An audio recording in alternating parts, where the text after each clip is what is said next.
So welcome back for another episode of How Much Crocheting Can I Get Done on the Road Trip. Clearly, from the tire noise, we have already started the road tripping for today. So we have done 365 miles out of 730 or so miles that we need to do. So we're about halfway down. And I am very clearly, I hope by now, working on a kangaroo.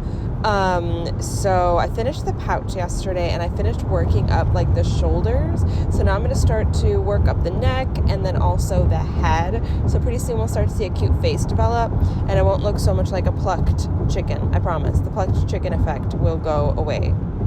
So we are about 503 miles down out of our 730 mile journey, and this is where we are so far. So I just finished working up the head to the point where I'm going to start working on the face, and in fact this is the beginning of the snout or muzzle or whatever you want to call it on a kangaroo. So I'm going to make this muzzle, put in the eyes, kind of start shaping the face so the cuteness starts to come out. So the next time you see this, there will probably be a huge shift and a change because I'm going to hopefully do the whole face in the next stint. So we have at least one more stop before we are at our final destination. So we will see how far we get then. Still on the road update. We're not actually at a stop, but I just finished the face. I think I'm in Lake Charles. It's very pretty. And so I still need to shape the face, but I do that like once everything's done and stuffed. So the face itself is done. It's definitely looking a little bit more kangaroo-y, a little bit more cute. Next, I'm going to see if I can salvage enough stuffing in the car to stuff the head. I might be able to because I have this guy that I was working on and it's not closed up. I could steal this stuffing and put it in this head and then just restuff that when I get home because I really don't feel like pulling over to get stuffing out of the trunk if I don't have to. So we still have another stop in us and hopefully by then the head will be closed up and I can get started on ears, which I think will also be important for the kangaroo-iness of this doll. So mile 617 update. I finished weaving in all the ends and shaping the face. And I'm already seeing like this was a tester for a kangaroo pattern. So I'm already seeing things I would do different. I'd probably do the pouch a little bit higher up, like make it go a little bit higher. I might do the body just a little bit wider too, though I have to see how it fits into some of like the shea yarn clothing at home because I have to take that into consideration when I'm making patterns, is making sure they kind of conform to the clothing patterns I've already created. But definitely pouch a little bit higher and then maybe hips and body a little bit wider, but again I have to check that out. But face shaping is all done. It's looking more normal now. So next thing I'm going to do is start to figure out how I want to do the ears to make them look like kangaroo, like sticky uppy ears as opposed to some of the more floppy ears I've been doing lately.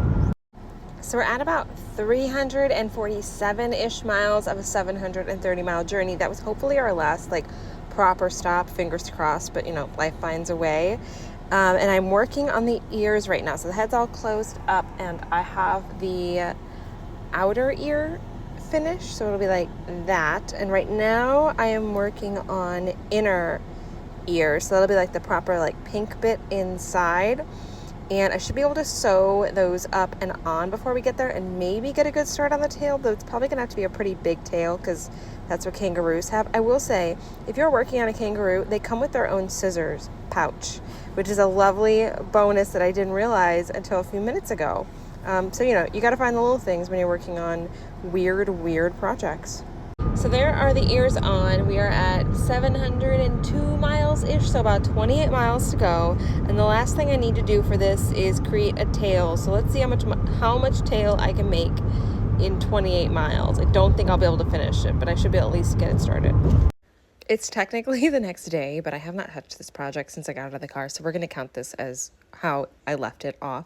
And I only got like an inch on the tail, but let's discuss. So I definitely have some changes I'd make the next time around. I would do the head a little bit smaller. I think that I would do the body a little bit wider, a little bit more substantial. And obviously I said I'd make the pouch a little bit taller and higher. We're going to finish this cutie. I have a vision for her in my head. We're going to finish it up. There's going to be flowers involved. There's going to be a cute little baby involved. So stay tuned and I will post the like final project when it's done. And if anyone's curious, I will continue to update you on my kangaroo pattern making journey. This was great for a first time out of the gate. We just have some adjustments to make.